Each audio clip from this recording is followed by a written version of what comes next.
تیو استاس فرازو ان لا لینگو اسپرانتو. این یه جمله است به زبان اسپرانتو، پرطرفدارترین زبان مصنوعی ساخت انسان. با وجود قدرت زیادی که داره، یادگیریش به شدت آسونه، اما به دلایلی خیلی کم در موردش صحبت میشه. امروز میخوایم سرگذشت عجیب اسپرانتو رو بررسی کنیم. زبانی که ساخته شد برای اینکه بین‌المللی باشه و همه بتونن توی یه مدت خیلی کوتاه یادش بگیرن، به اضافه کلی نکته جالب دیگه که مطمئنم خوشتون میاد. توی کتاب سفر پیدایش، یکی از کتاب‌های مقدس یهودیت و مسیحیت، داستان جالبی اومده. بعد از ماجرای طوفان نوح، گروهی از انسان‌ها به منطقه بین رودهای دجله و فرات میرن و شهر بابل رو تأسیس میکنن. با پیشرفت این تمدن، مردمش تصمیم میگیرن ساختمون عظیمی بسازن که نوکش برسه به آسمون، چیزی که معروف شد به برج بابل. بعد طبق همین داستان‌های کتاب مقدس، خدا به این نتیجه میرسه که انسان‌ها دیگه دارن پاشون رو از گلیمشون درازتر میکنن. از طرفی این تمرکز بشر توی یه منطقه برخلاف دستور قبلیش بوده، چون بعد از طوفان نوح بهشون گفته بود پراکنده شید و زمین رو پر کنید. بنابراین تصمیم میگیره توی اصلی ترین ابزار اتحاد آدما، یعنی زبان، تفرقه ایجاد کنه. میگه اینک مردم یکی هستند و همگی یک زبان دارند و این کار را آغاز کردند و حالا از هر کاری که خیال انجام آن را داشته باشند باز داشته نخواهند شد. دیگه هر کاری بخوان میتونن بکنن. اکنون فرود آییم و زبان ایشان را در آنجا مشوش سازیم تا سخن یکدیگر را نفهمند. در نتیجه آدما کم کم زبانهای مختلفی پیدا میکنن و قدرت درک همدیگر را از دست میدن و در نهایت با از بین رفتن این اتحاد، ساختمون برج بابل هیچ وقت تموم نمیشه. آدما به آسمون نمیرسن. البته این قصه ریشه های قدیمی تری داره، مربوط به حدود 4000 سال پیش. لوحای گلی تمدن سومر که از جنوب عراق کشف شده نشون میده انکی، یکی از خداهای سومری که آدما رو از همون طوفان بزرگ نجات داده بود، تصمیم میگیره تفرقه بندازه توی زبانشون و به احتمال زیاد همون دوره‌ای که یهودی‌ها توی بابل اسیر بودن، این افسانه‌های بین النهرین وارد فرهنگشون شده، بعدش از اونجا هم رفته به فرهنگ‌های دیگه. پس به نظر میاد داشتن یه زبان مشترک از هزاران سال پیش ذهن آدما رو مشغول کرده بود. ولی مشکل این بود که هر ملتی که به قدرت میرسید، زبان خودش رو به بقیه تحمیل میکرد. یه دوره‌ای پارسی و یونانی و رومی اوج گرفتن، یه زمانی لاتین و عربی و مغولی. بعدش هم که با ظهور قدرت‌های استعمارگری مثل فرانسه و اسپانیا و انگلیس، این سه تا زبان توی خیلی از کشورهای دنیا رایج شدن. اما اواخر قرن 19 یه پزشک لهستانی به نام لودویگ زامنهوف ایده جالب و متفاوتی به ذهنش رسید.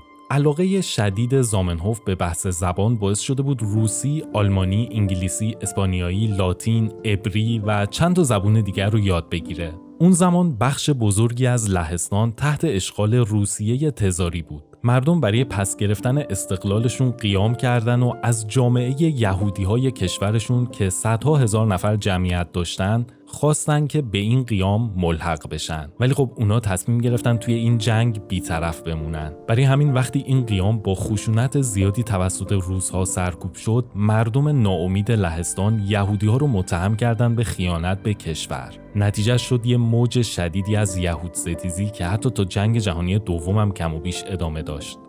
زامنهوف که خودش یهودی بود و از این وضعیت رنج می‌برد، آرزو داشت یه روزی بتونه مردم جهان رو متحد کنه و یه جوری جلوی این جنگ‌های احمقانه رو بگیره. توی همون شهری که بزرگ شده بود، از نزدیک میدید که مردمی با ملیت‌های مختلف فقط به خاطر تفاوت‌های زبانی از همدیگه متنفر بودن یا دائما بینشون سوء تفاهم پیش می اومد. پس به این نتیجه رسید که یکی از مهمترین کارهایی که میتونه رویای صلح جهانی رو به واقعیت تبدیل کنه، وجود یه زبان واحد بین المللیه. زبانی که همه مردم دنیا فارغ از هر دین و ملیتی باهاش بتونن با همدیگه ارتباط برقرار کنن. چند تا ویژگی مهم براش در نظر گرفت. اول اینکه زبان مادری هیچ ملتی نباید باشه، چون عادلانه نیست. مثلا انتخاب انگلیسی به عنوان زبان بین المللی باعث میشه اونایی که زبان مادریشون انگلیسیه خیلی خوش به حالشون بشه، در حالی که بقیه مردم دنیا باید کلی وقت و انرژی بذارن تا یادش بگیرن. تازه همشون هم شرایط یکسانی ندارن. مثلا اروپایی ها خیلی راحت تر انگلیسی رو یاد میگیرن نسبت به مردم چین یا ژاپن که زبانشون کلاً از ریشه متفاوته. دومین ویژگی مهمش هم این بود که باید دستور زبانش فوق‌العاده راحت باشه. این تضمین میکنه که همه بتونن به سرعت یادش بگیرن.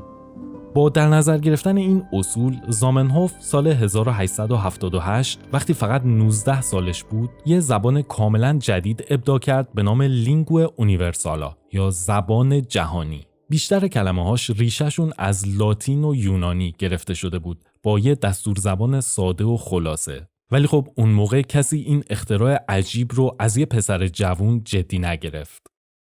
1-2 سال بعد کشیش کاتولیک آلمانی یوهان شلایر ادعای عجیبی کرد. گفت خدا توی خواب ازش خواسته یه زبان جهانی بسازه تا باعث گسترش صلح و دوستی بین آدما بشه. بنابراین یه زبان مصنوعی ساخت بر پایه انگلیسی و فرانسه و آلمانی ولی با قواعد ساده تر. اسمشو گذاشت ولاپوک به معنای زبان جهانی. ول در واقع همون ورلد بود، پوک هم شکل تغییر یافته اسپیک. یعنی کلماتی که از قبل داخل زبانهای طبیعی وجود داشت رو گرفت، کوتاه‌تر و ساده‌ترشون کرد و اون استثناهایی که باعث پیچیده‌تر شدن قواعد زبان میشد رو از بین برد. ولاپوک خیلی زود به محبوبیت رسید. از حدود 1885 تا 89 کلی انجمن و دوره‌های آموزشی توی کشورهای مختلف براش تأسیس شد. مردم دیگه واقعاً فکر می‌کردن این قرار زبان بین‌المللی آینده باشه. با این حال ایرادهایی داشت که باعث شد به سرعت سقوط کنه. یکیش همین بود که کلمات قرض گرفته شده رو زیادی له کرده بود. دیگه به گوش اروپایی‌ها آشنا نبودن. دوم اینکه با وجود تلاش زیاد برای ساده بودن دستور زبانش در نهایت حسابی پیچیده شد. حتی پیچیده‌تر از زبانی مثل لاتین. به اضافه اینکه پر شده بود از صداهای ا و او که برای آلمانی‌های مثل خود اشلایر کاملا عادی بودن، ولی مردم کشورهای دیگه خیلی‌هاشون با تلفظ درست این صداها مشکل داشتن. تازه بزرگترین نقطه ضعف این زبان رو میشه لجبازی سازندش در نظر گرفت. این کشیش به خاطر اون خوابی که دیده بود فکر میکرد ولاپوک رو خدا بهش الهام کرده. هیچکی حق نداره تغییرش بده. برای همین نمیذاش آدما با هم فکری ایراداتش رو برطرف کنن. زامنهوف که خودش قبلا همچین تلاشی انجام داده بود، وقتی دید مردم از ولاپوک چقدر خوب استقبال کردن، دوباره دست به کار شد. از همون زبان اول خودش یه نسخه بهتر و کاملتر ساخت که ایرادای ولاپوک رو نداشته باشه. یعنی کلماتش بیش از حد فاصله نگرفته باشن از زبانهای طبیعی و قواعدش هم به شدت ساده باشه. سال 1887 نسخه نهایی زبانش رو منتشر کرد و روی کتاب هم اسم مستعار خودش رو نوشت. دکتر اسپرانتو، که اسپرانتو توی همین زبان جدید به معنای امیدوار بود. بعداً این زبان معروف شد به همین اسم مستعار سازندش، زبان اسپرانتو. اینم شد پرچمش. ایده زامنهوف این بار مثل بمب ترکید. افراد و انجمن‌هایی که از مشکلات زبان قبلی یعنی ولاپوک ناراحت بودن خیلی زود رفتن سراغ اسپرانتو. برای همین به سرعت توی اروپا و آمریکا رواج پیدا کرد. هم خیلی قوی‌تر و ساده‌تر بود و همین که برخلاف اون کشیش آلمانی، زامنهوف از ایده‌های مختلفی که مردم برای اصلاح و تقویت زبانش ارائه می‌دادن استقبال می‌کرد. بعدش اوایل قرن 20 اتفاق جالبی افتاد. اون زمان یه منطقه خیلی کوچیک بین آلمان و بلژیک وجود داشت به وسعت 3.5 کیلومتر مربع که از حدود یک قرن پیش، یعنی بعد از شکست ناپل اون، دائما کشورهای اطراف سرش دعوا داشتن. در نهایت تصمیم گرفتن کنترل کامل این منطقه به هیچ کدومشون نرسه. سال 1908 طرفدارای زبان اسپرانتو پیشنهاد دادن که اینجا بشه اولین کشور اسپرانتو زبان. اسمش هم گذاشتن آمیکیو که به زبان اسپرانتو یعنی سرزمین دوستی. اما عمر این رویا خیلی کوتاه بود. جنگ جهانی اول شروع شد و آلمان این منطقه رو اشغال کرد. اولین کشور اسپرانتو زبان هیچ وقت واقعاً تأسیس نشد. خود زامنهوف هم که سال 1917 توی روزای اوج جنگ از دنیا رفت. با این حال بعد از پایان جنگ دوباره تلاش‌های بین‌المللی برای گسترش اسپرانتو شروع شد و اتفاقاً نسبت به قبل خیلی هم بیشتر اوج گرفت. انجمن جهانی اسپرانتو UEA فعالیتش رو افزایش داد و جامعه ملل که بعد از جنگ جهانی اول تأسیس شد و معادل سازمان ملل امروزی بود، پیشنهاد داد که اسپرانتو به عنوان زبان بین‌المللی کمکی آموزش داده بشه. حالا چرا کمکی؟ الان بهتون میگم. اون زمان فرانسوی به عنوان زبان دیپلماسی شناخته میشد. تقریباً تمام قراردادهای بین‌المللی به فرانسه نوشته میشدن. انگلیسی به خاطر گستردگی امپراتوری بریتانیا شده بود زبان تجارت جهانی. از اون طرف بیشتر مقالات علمی توی رشته‌هایی مثل فیزیک و شیمی به زبان دقیق آلمانی نوشته میشدن. و لاتین هم نقش پررنگی داشت توی آموزش‌های مذهبی و خیلی از رشته‌های دانشگاهی. پس در واقع یه زبان بین‌المللی واحد وجود نداشت. بسته به اینکه چه کاری می‌خواستیم انجام بدیم، یکی از این زبان‌ها استفاده می‌شدن. به خاطر همین بود که جامعه ملل این پیشنهاد رو مطرح کرد که اسپرانتو به عنوان زبان بین‌المللی عمومی و کمکی انتخاب بشه.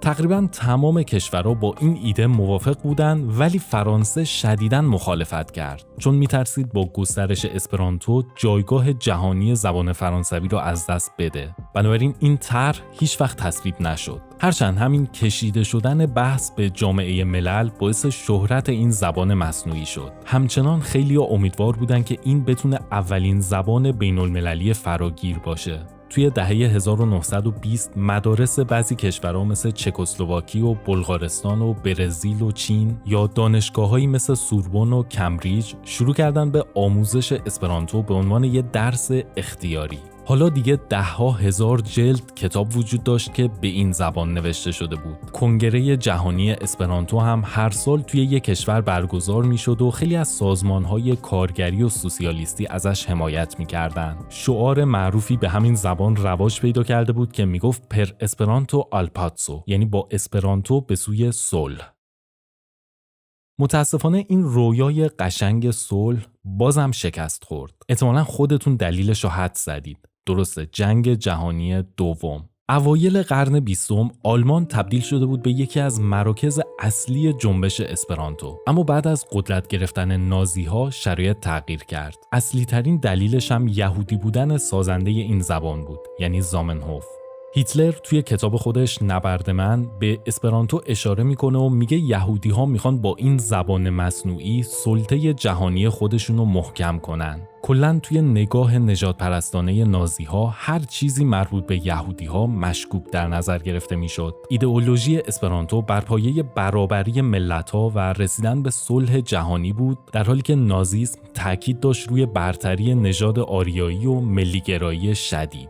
بنابراین از 1935 به بعد تمام انجمن‌های اسپرانتو توی آلمان تعطیل شدند. کتابا رو سوزوندن و طرفدارای فعال این زبان هم یا بازداشت شدن یا فرستاده شدن به اردوگاه‌های کار اجباری. خیلی هاشون هم از آلمان فرار کردند. بچه‌های زامنهوف هم هر سه‌شون بعد از اشغال لهستان دستگیر شدن و توی اردوگاه‌های مرگ نازی‌ها از بین رفتن. از اون طرف توی شوروی هم شرایط اصلاً خوب نبود. قبلش به خاطر ایدئولوژی‌های شوروی و حمایت از کارگرها اسپرانتو اونجا رونق زیادی پیدا کرده بود، ولی با قدرت گرفتن استالین اوضاع تغییر کرد. استالین هیچ وقت از ارتباطات بین‌المللی خوشش نمی اومد. خیلی راحت طرفدارای اسپرانتو رو به خاطر مکاتبات زیادی که با خارج از کشور داشتن متهم میکرد به جاسوسی یا وابستگی به قدرت‌های خارجی. میگفت زبان مصنوعی ابزار جاسوسای بین‌المللیه. این شد که از 1936 تا 39 صدها نفر از این افراد رو یا تبعید کرد به سیبری یا اعدامشون کرد. طنز تلخ ماجرا اینجا بود که اسپرانتو دقیقاً قربانی همون چیزی شد که میخواست باهاش مبارزه کنه، یعنی ملیگرایی افراطی و بدبینی سیاسی و جنگ. با تمام این کشتارها اسپرانتو این بار هم از زیر خاکستر جنگ زنده بیرون اومد. از همون سالهای اول یعنی 1945 به بعد انجمنها دوباره فعال شدن و نهادهای بین المللی مثل یونسکو هم تشویق کردن به آموزش اسپرانتو. ژاپن که بعد از جنگ آتش شدیدی به صلح پیدا کرده بود، تبدیل شد به یکی از فعالترین جوامع اسپرانتو توی آسیا. دولت کمونیستی چین هم بعد از تشکیل جمهوری خلق چین شروع به آموزش و حمایت از اسپرانتو کرد. ایستگاه‌های رادیویی زیادی توی خیلی از کشورها راه افتاد که به این زبان برنامه پخش می‌کردن. توی دهه‌های بعدی ظهور اینترنت به این پیشرفت یه هل قوی داد، چون دیگه فاصله‌ها و موانع جغرافیایی از بین رفتن. کلی انجمن آنلاین و سایت و پادکست به این زبان ایجاد شد. الان دیگه اسپرانتو تقریباً همه جا حضور داره. از مترجم‌های آنلاینی مثل گوگل ترنسلیت گرفته تا برنامه‌های معروف آموزش زبان مثل دولینگو. ویکی‌پدیا یعنی نسخه اسپرانتوی ویکی‌پدیا که تمام متناش به این زبانه، امروز با صدها هزار مقاله رتبه 37م دنیا رو داره که این نشون دهنده توانایی بالای اسپرانتو برای توضیح انواع متون علمی و فلسفی و ادبیه. اما نمیشه از زبانهای مصنوعی صحبت کرد و حرفی از تالکین نزد. J.R.R. تالکین، نویسنده بزرگ انگلیسی، خالق شاهکارهایی مثل ارباب حلقه ها و هابیت. توی اون 3 فیلم ارباب حلقه ها ساخته پیتر جکسون حتما دیدید که الف ها به یه زبون عجیبی با هم دیگه صحبت میکنن.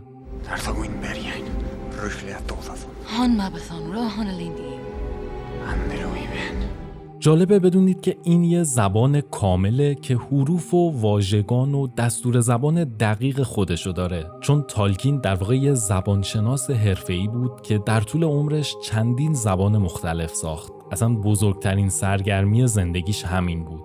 توی ارباب حلقه ها یه زبان برای الف ها ساخت، یکی برای اورک ها، یکی برای دورف ها. خودش میگه من اول زبان ها رو ایجاد کردم، بعدش برای اینکه افرادی باشن که به این زبان ها صحبت کنن، اون داستان ها و افسانه ها رو نوشتم.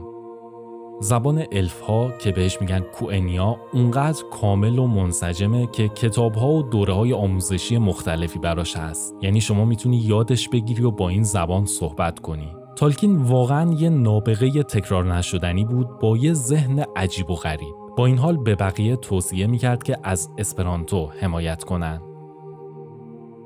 توی فیلم آواتار هم اون موجودات آبی رنگ به زبان مخصوصی صحبت میکردن به اسم ناوی. جیمز کامرون نویسنده و کارگردان این فیلم بی‌نظیر سال 2005 تصمیم گرفت برای این موجودات یعنی ناوی ها یه زبان کامل بسازه که فرازمینی به نظر برسه و آهنگ ملایمی داشته باشه.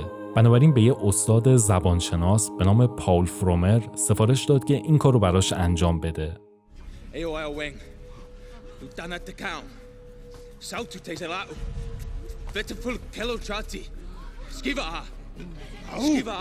بعد از نمایش فیلم آواتار که توی لیست فیلم‌های مورد علاقه خود من رتبه اولو داره، افراد زیادی علاقه‌مند به یادگیری زبان ناوی شدن. واژگان و دستور زبانش اونقدر کامله که واقعاً میشه یادش گرفت و باهاش صحبت کرد. فرومر هنوزم داره به تکمیل این زبان ادامه میده. اما برگردیم به اسپرانتو. تاریخچه‌ش رو بررسی کردیم و حالا بد نیست یه مقدار وارد قواعدش بشیم، ببینیم آیا واقعاً اونطور که ادعا میکنه راحت ترین زبان دنیا هست یا نه. حروف الفباش بر اساس لاتینه. Q, W, X و Y که توی انگلیسی داریم اینجا نیستن. در عوض 6 تا حرف کلاهکدار اضافه شده برای صداهایی مثل چ و خ و ژ و ش و چیزای دیگه. برای زبانهای طبیعی زیاد پیش میاد که یه حرف چند تا صدای مختلف داشته باشه. مثلا توی انگلیسی حرف او میتونه صدای آ و او هم بده، یا مثلا سی بعضی جاها صدای که داره. اما توی اسپرانتو اصلا از این خبرها نیست. هر حرفی فقط و فقط مخصوص یه صداست. یعنی مثلا او توی تمام کلمات بدون استثنا فقط همون صدای او رو داره. این تلفظ واژه‌های اسپرانتو رو واقعا ساده میکنه. یه مشکل دیگه زبانهای طبیعی حروف اضافی هن که می نویسیمشون ولی هیچ صدایی ازشون در نمیاد. نقش سیاهی لشکر رو دارن. مخصوصا فرانسوی تو این زمینه خیلی وضعش خرابه. مثلا این کلمه رو بوکو میخونن یا این یکی دعا خونده میشه. اسپرانتو تمام این پیچیدگی‌های اضافی رو حذف کرده. کلمات رو همونطور که می نویسیم دقیقاً همون جوری میخونیم. هیچ استثنایی هم وجود نداره. اما قدرت اصلی اسپرانتو از قواعدش میاد. گرامر این زبان فقط 16 تا قانون اصلی داره. مثلا اسمها همیشه با اضافه کردن حرف او ایجاد میشن. دومو، هوندو، موزیکو. برای جمع بستنشون هم کافی حرف ی اضافه کنیم به تهشون. مثل انگلیسی نیست که کلی جمع بی قاعده داشته باشیم. بوک بشه بوکس ولی چایلد بشه چیلدرن، ماوس بشه مایس. خب حفظ کردن تمام این حالتهای مختلف زمان و انرژی میبره دیگه. صفتها هم از اضافه کردن آ به کلمات ریشه ساخته میشن. گراندا، بلا، بونا. یه قاعده دیگه‌اش اینه که با اضافه کردن پسوندهای ساده آس، ایست و اوس میتونیم فعلهای مختلف رو ببریم به زمانهای حال و گذشته و آینده. مثلا وید ریشه دیدنه که ویداس، ویدیس و ویدوس به ترتیب میشه میبینم، دیدم، خواهم دید. هیچ فرقی هم نمیکنه که برای ضمیر مفرد باشه، جمع باشه، سوم شخص باشه، برای همشون همینا به کار میره.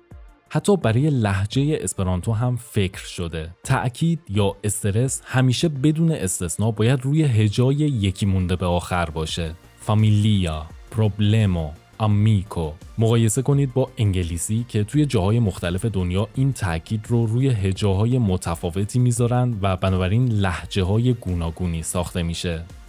و کنار همه اینا یه ویژگی جالب اسپرانتو اینه که خیلی آزادانه میتونیم فعل و فاعل و اسم و مفعول و بقیه چیزا رو توی جمله جابجا کنیم. مثلا فعل رو به دلخواه خودمون بذاریم اول یا وسط یا آخر. یعنی مثل زبانهای طبیعی نیست که با تغییر مکان کلمات معنای جمله به هم بریزه، چون واژه‌هاش پسوندها و پیشوندهای مخصوصی دارن که به راحتی نقششون رو توی جمله تشخیص میدیم.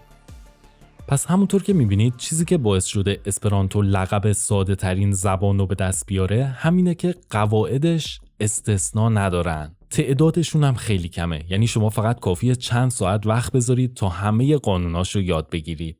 و اینکه کلماتش مثل بازی لگو از کنار هم قرار گرفتن اجزای ساده درست میشن. زامنهوف نزدیک به 1000 تا کلمه ریشه تعیین کرد که با اضافه کردن پیشوندها و پسوندهای مختلف میشد 10,000 کلمه جدید باهاشون ساخت. برای همین موقع یادگیری این زبان واژه‌های خیلی کمتری لازمه حفظ بشه. اگه فقط روزی نیم ساعت تمرین کنی بعد از 1 ماه میرسی به سطح A2. میتونی زندگی روزمرت رو با جمله‌های ساده بیان کنی.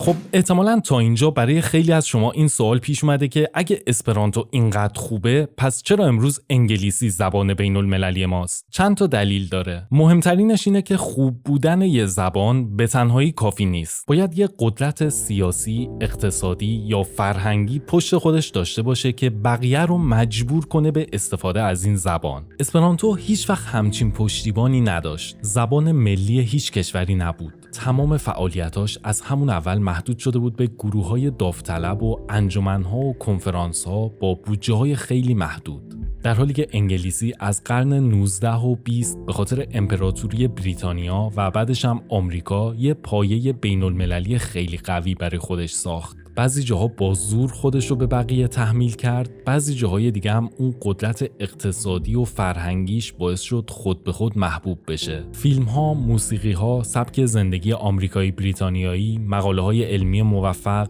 برندها و دانشگاه‌های معتبر، اینا همه انگلیسی رو برای مردم دنیا جذاب کردن. نتیجه این اتفاقات شد یه حلقه فیدبک مثبت، یعنی جذابیت‌های انگلیسی دائما آدمای بیشتری رو به سمتش می‌کشید و از اون طرف هرچی تعداد انگلیسی زبان‌ها بالا می‌رفت افراد بیشتری تمایل پیدا می‌کردن که یادش بگیرن. شما ترجیح میدی یه زبان آسون رو یاد بگیری که فقط صدها هزار نفر باهاش صحبت می‌کنن یا زبان سختی که میلیاردتا کاربر داره؟ قطعاً دومی سود بیشتری میرسونه. هزاران برابر فرصت‌های شغلی و تحصیلی و روابط اجتماعی جدید به روت باز میکنه. اینا خیلی ارزشمندترن نسبت به راحت بودن یه زبان. کلاً هر چقدر آدمای بیشتری یه زبانو بلد باشن، یادگیریش برای بقیه با ارزش‌تر میشه. حالا چه اون زبان راحت باشه چه سخت. این مهمترین دلیل شکست اسپرانتو بود.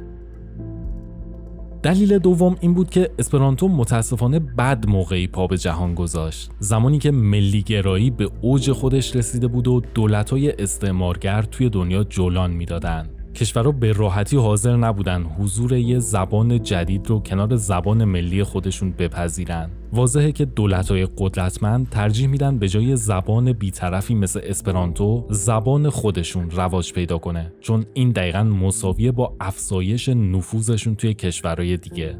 بعدش هم که جنگ‌های جهانی اول و دوم زخم‌های عمیقی زدن به اسپرانتوی تازه متولد شده و یهودی بودن سازندش توی فضای یهود ستیزی اون زمان بدشانسی‌هاشو تکمیل کرد.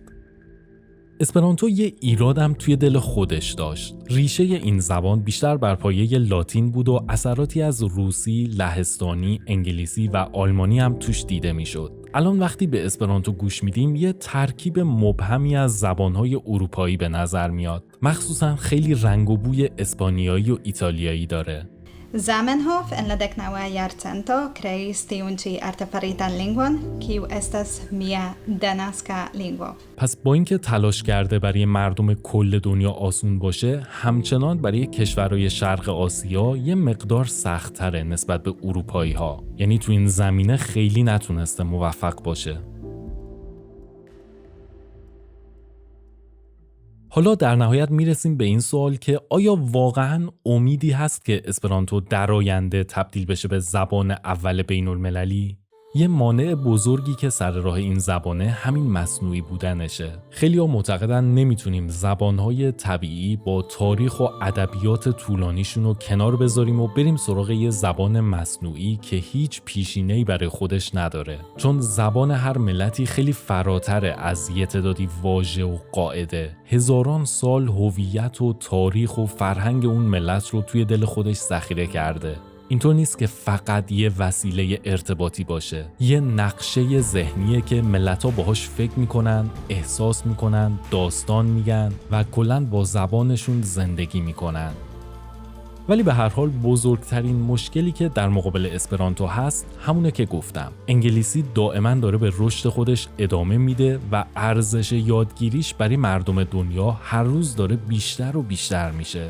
الان وضعیت جوری شده که زبانهای قدرتمند هم شانسی برای رقابت با انگلیسی ندارن. اسپرانتو که جای خود داره، چون دیگه سویچ کردن به یه زبان جدید به شدت پرهزینه است برای دولت‌ها و ملت‌ها.